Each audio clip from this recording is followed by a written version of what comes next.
istighfar, ya Allah ampun dosaku, ya Allah, kita akan menyesal, kita akan bertaubat pada Allah, kita akan berjanji dengan Allah Ta'ala untuk baik jadi seorang hamba Allah yang soleh. Ini kalau kita lihat dari sudut ujian tersebut dari perspektif keimanan pada Allah. Dan inilah yang kita harapkan semua, ya, sebab ya, Allah Ta'ala dia tidak ada kepentingan dengan kita. Kita berhajat kepada Allah. Maka yang kedua, seseorang ditimpa musibah ataupun bala bencana, diujian dengan pelbagai ujian, tetapi di waktu yang sama, ya, dia tidak melihat dari perspektif keimanan. Ya, ini bahaya. Dia akan rasa Tuhan tak sayang pada dia, dia akan menyalahkan orang tu, menyalahkan orang ini, ya, dia akan mencari kesalahan siapa yang punca, siapa yang punca. Dia tidak melihat dari perspektif yang lain. Dan ini kita bimbang sebab dia boleh mendorong kepada dua keadaan. Yang pertama, na'udzubillah, ada orang yang sampai peringkat dia bunuh diri, ya, kerana tak tahan dengan ujian, ya, tak tahan dengan kesakitan, tak tahan dengan penderitaan, ya, dan dia bertindak kadang-kadang bunuh diri, terjun sungai, ya, ada gantung diri dan sebagainya kerana dia rasa besarnya ujian yang dihadapi.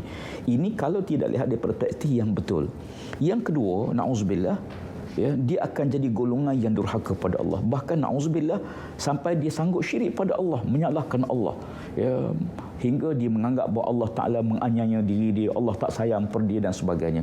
Sebab itu tuan sekalian, para penonton yang dirahmati Allah sekalian, kalau kita lihat daripada pendekatan ini, ya, kita ada beberapa tindakan yang boleh kita ambil, ya, di peringkat ini, ya, dan tindakan-tindakan ini sangat perlu supaya kita menghadapi situasi ujian ini dengan penuh ketakwaan kepada Allah Subhanahu Wa Taala. Sebab itu kalau kita lihat dalam Al-Quran Al-Karim, ya, ada beberapa ayat Al-Quran Al-Karim yang Allah Ta'ala sebut tentang bagaimana ujian-ujian ini sebenarnya jalan bagi mendekatkan kita, menghampirkan kita pada Allah Ta'ala.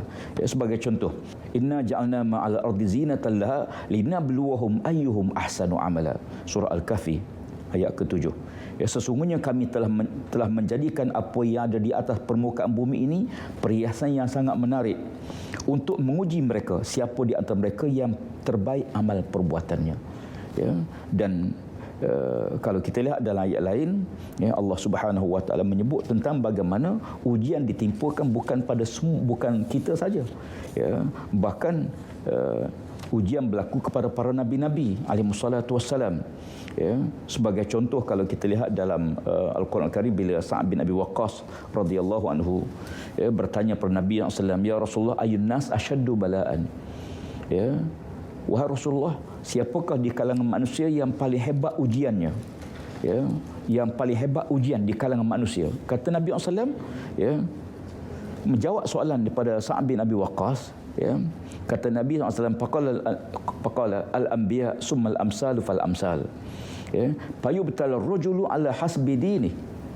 Kata Nabi yang paling hebat diuji oleh Allah ialah para nabi-nabi. Kita kena lockdown di rumah dengan keluarga, ada makan, ada minum, ada handphone dan sebagainya, ada TV, boleh bicara dengan kawan. Nabi Allah Yunus AS, ya, kena terperangkap dalam perut ikan 40 hari, tak ada internet, tak ada makan, tak ada minum, tak boleh bergerak ke mana-mana. Ya, sebab tu kalau kita rasa berat, kita tengok nabi-nabi. Sebab nabi-nabi ni contoh kita. Ya, sebab tu kata Rasulullah SAW, yang paling hebat diuji oleh Allah Ta'ala ialah al-anbiya, para nabi. Summal amsal fal amsal. Dan mereka yang mengikuti para nabi tersebut, iaitu para sahabat Nabi, dan mereka yang bersama mengikuti orang yang mengikuti sahabat-sahabat Nabi. Ya, dan kata Nabi SAW, setiap manusia diuji di atas kemampuan kedudukan agamanya. Ya, jadi ujian itu, ya, tidak akan sama di antara seorang manusia dengan manusia lain. Ya, maka ada orang yang hebat ujiannya, besar ujiannya kerana keimanannya hebat pada Allah SWT. Sebagai itu Nabi-Nabi. Ya, ada orang yang kadang-kadang diuji oleh Allah Ta'ala sesuai dengan kedudukan agamanya. Maka kerana itu, bila kita melihat daripada perspektif ujian ini, ya, perkara yang paling besar ialah sudut mana kita melihat ujian Allah. Itu yang paling penting. Sudut mana kita melihat ujian Allah? Apakah sudut ketakwaan, keimanan pada Allah? Mudah-mudahan kita mendekat dengan Allah. Na'udzubillah, kalau kita lihat perspektif yang lain, ya, takut-takut nanti kita rasa makin jauh dengan Allah Ta'ala, makin kita membanyakkan benda-benda maksiat pada Allah Ta'ala dan tidak kembali kepada Allah Subhanahu Wa Ta'ala. Oleh itu, Perkara besar yang perlu kita simpulkan pada bahagian pertama ini ialah ujian merupakan tanda ingatan Allah Subhanahu Wa Taala kepada kita, dan ujian ialah untuk mengukur darjat kita, kadang-kadang mengampunkan dosa-dosa kita, mengangkat darjat kita, dan juga termasuk di antara hadis Nabi SAW, ujian itu ialah untuk mengangkat darjat kita nanti di hari akhirat. Mudah-mudahan kita semua dapat manfaat dengan apa yang telah saya bincangkan pada bahagian ini, hingga kita bertemu dalam slot seterusnya. Kita berehat seketika sehingga kita bertemu selepas ini.